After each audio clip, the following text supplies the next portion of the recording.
Before civilization took shape and empires rose from dust, the ancient Greeks envisioned a universe ruled by gods who lived not beyond reach, but on Mount Olympus, towering above the mortal world. These were not distant creators, but gods of emotion, power, and story, deeply human in their flaws and divine in their might. At the summit stood Zeus, king of the gods and ruler of the skies. His thunderbolt split clouds and punished the wicked, while his eagle soared as a symbol of his divine authority. Zeus was protector of justice and order, yet his appetite for mortal and immortal women alike brought chaos and jealousy to Olympus. By his side was Hera, goddess of marriage and childbirth. Regal and proud, she was symbolized by the peacock and the cow. Though often vengeful, especially toward Zeus's lovers, Hera fiercely guarded the sanctity of marriage and the strength of queens. Zeus's brother Poseidon ruled the seas with a trident that churned waves and summoned earthquakes. Sailors prayed for calm winds and safe passage, for Poseidon's wrath could drown empires. Hades, their other brother, reigned over the underworld, not as a devil, but as the stern guardian of the dead. With his three-headed dog Cerberus by his side, he governed a shadowy realm where souls met their fate. Athena, born fully armored from Zeus's forehead, was the goddess of wisdom and war strategy. Her symbols, the owl and the olive tree, represented knowledge and peace through strength. Unlike Ares, god of chaotic war and bloodlust, Athena led through intellect and planning. Ares, adorned with a spear and vultures, embodied the terror of the battlefield and was often scorned by the other gods. Aphrodite, goddess of love and beauty, rose from sea foam with a mirror and dove as her companions.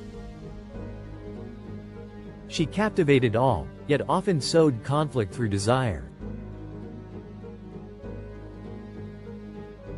Her husband, Hephaestus, god of fire and forge, was lame but brilliant, crafting wonders from molten metal with hammer and anvil. Zeus's thunderbolts, Achilles' armor, and even robotic servants. Apollo, god of the sun, poetry, and prophecy, carried a golden lyre and laurel wreath. He brought music, healing, and vision, but also plague when angered. His twin sister Artemis, goddess of the hunt and moon, roamed forests with a bow and silver arrows, protecting wild animals and young women. A sworn virgin, Artemis defended her purity with deadly precision. Demeter, goddess of agriculture, taught humans how to sow and reap. Her symbols, sheaves of wheat and a torch, reflected her nurturing spirit. When her daughter Persephone was taken by Hades, Demeter's sorrow turned the earth barren, giving rise to the seasons as Persephone moved between worlds. Hermes, the swift-footed messenger, wore winged sandals and carried the caduceus.